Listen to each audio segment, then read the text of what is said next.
Bismillahirrahmanirrahim. Assalamualaikum warahmatullahi wabarakatuh. Salam sehat semua, salam kompak, salam sejahtera buat semuanya. Bang Ojol, sang pencari nafkah di jalanan. Saya mau berbagi cerita buat teman-teman ojol, apalagi yang teman-teman ojol masih baru, ya waspada terhadap orderan fiktif, karena orderan fiktif ini sudah banyak teman-teman kita yang tertipu, ratusan hingga ada yang jutaan ya. Karena saya sendiri punya teman dekat, dia sampai bisa ketipu 5 juta. Itu lumayan besar. Kenapa bisa tertipu? Yang katanya itu, kalau orang bilang itu, saya habis kena hipnotis barusan gitu, contoh begitu. Cuman kalau saya bilang hipnotis telepon lewat Grab itu hoax, hoax ya, itu bohong itu. Kalau dia sampai dihipnotis lewat telepon itu hoax gitu. Kenapa saya bilang hoax? Yaitu satu, kurangnya pengalaman dan kurangnya mungkin pergaulan ya. Karena begini, orang kalau sudah punya pengalaman, sudah punya ilmu, nggak mungkin bisa ketipu masalah orderan fiktif. Saya pribadi udah berkali-kali dapat fiktif, tapi sampai sekarang nggak ada yang sampai kena dihipnotis. Itu hipnotis itu hoax. Terus bagaimana bang cara mengatasi orderan fiktif? Itu yang pertama, jangan panik ya, jangan panik. Terkadang orang ketika dapat orderan fiktif panik, dia panik, bingungnya itu, waduh, uang saya nanti nggak kembali nih, mana orderannya tunai lumayan banyak gitu. Nanti bagaimana nih kalau ini nggak diganti ya. Tenang, Grab itu baik asalkan kita benar ya.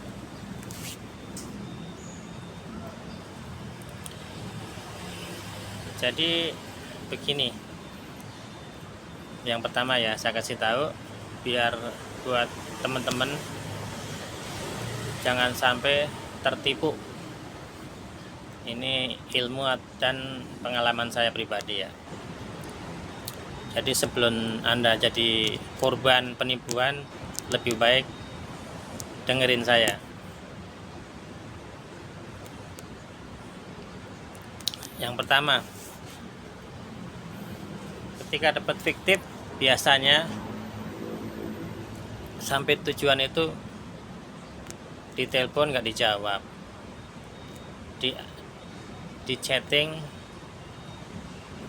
nggak dijawab, di telepon nggak diangkat ya, maksud saya begitu. Nah, bukti chatting itu usahakan jangan hilang ya, itu harus di screenshot. Contoh sudah sampai titik kak, posisi di mana kak, kalau perlu difoto. Nah itu difoto, di screenshot. Itu soalnya nanti salah satu bahan untuk kita minta rebesan.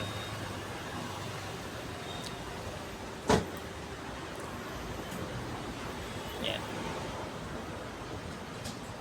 Terus gimana caranya lagi bang? Begini, setelah selesai screenshot dan itu tunggu 15 sampai 30 menit. Kalau memang orangnya tidak ada di situ, berarti memang itu orderan fiktif. Jadi langsung saja selesaikan orderan, geser orderan sudah sampai. Ketika orderannya QRIS, ganti tunai, ganti pembayaran tunai, baru selesaikan. Nah, ketika selesaikan kan keluar bintang, ada bintang tuh ya, jadi langsung dikasih bintang 1, kasih alasan pelanggan tidak ada di lokasi pengantaran. Nah, biasanya nih bang, teman-teman ya, buat teman-teman, biasanya yang order itu nanti akan nelpon. Nah, gimana cara menelponnya? Dia biasanya WA dulu, selamat siang. Nah, itu hati-hati. Dari WA itu teman-teman harus hati-hati. Kalau dia WA-nya ada link, itu jangan sampai dipencet linknya ya. Karena banyak modus sekarang itu dari link itu nanti dia bisa masuk aplikasi abang-abang ya, teman-teman ya, teman-teman. Nah, itu modus penipuan yang marak sekarang ini ya, pakai link ya. Terus gimana lagi bang? Nah, kalau udah terima WA selamat siang, udah, kalian boleh jawab siang enggak atau tidak juga nggak apa-apa, boleh dijawab atau tidak kalau masih penasaran. Kalau dia ngelanjutin minta ini minta itu, udah, ingat, jangan percaya, itu 100% penipuan. WA itu penipuan ya. Jangan, kalau emang kalian belum pengalaman, mending langsung blokir aja lah. Lebih amannya langsung blokir aja nomor itu. Tapi biasanya ada yang nelpon teman-teman. Nah, ketika ada orang nelpon, biasanya dia mengatasnamakan dari kantor Grab. Dia menawarkan bantuan, bahwa memberitahu bahwa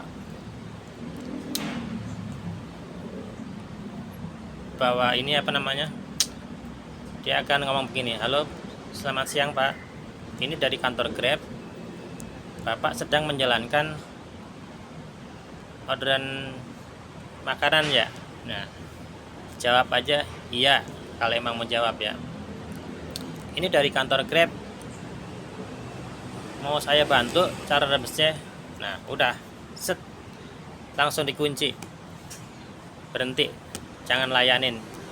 Itu modus yang mengaku-ngaku orang kantor itu hoax gitu ya, bohong besar itu penipu orang yang mesen makanan tersebut.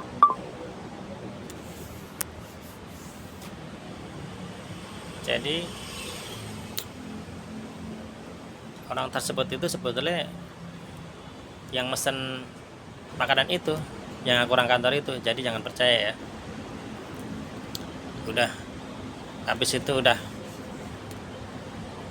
matiin aja teleponnya, nggak usah diangkat-angkat lagi.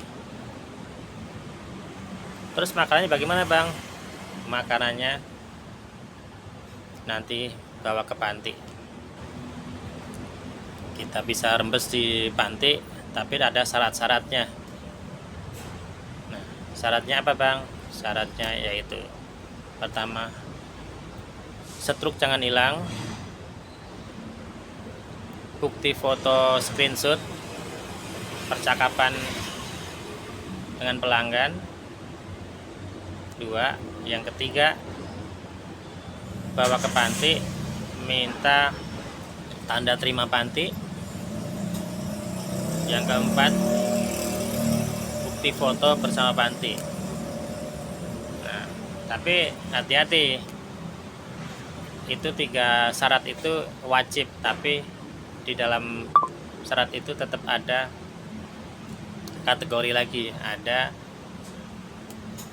ini lagi apa namanya, caranya lagi. Jadi foto makanan itu harus terlihat semua. Contoh nasi padang itu harus tetap dibuka makanannya, dibuka semua. Contoh ada 5 kita foto. Nah, nanti foto berikutnya bersama pihak panti, tanda terima panti itu bisa dilihatin makanannya ya. Ya itu pokoknya dijamin 100% duit balik ya. Dan itu masih ada cara-cara yang mungkin orang yang belum pada tahu ya. Nanti kita bahas lagi di sesi berikutnya gimana cara rembesan yang benar ya. Oke, sampai di sini dulu kita bicara masalah kewaspadaan penipuan dulu ya. Jangan sampai Anda jadi tertipu ya. Oke. Nanti ketemu berikutnya lagi. Sampai berjumpa. Salam sehat, salam sejahtera. Semangat buat para ojol. Wassalamualaikum warahmatullahi wabarakatuh.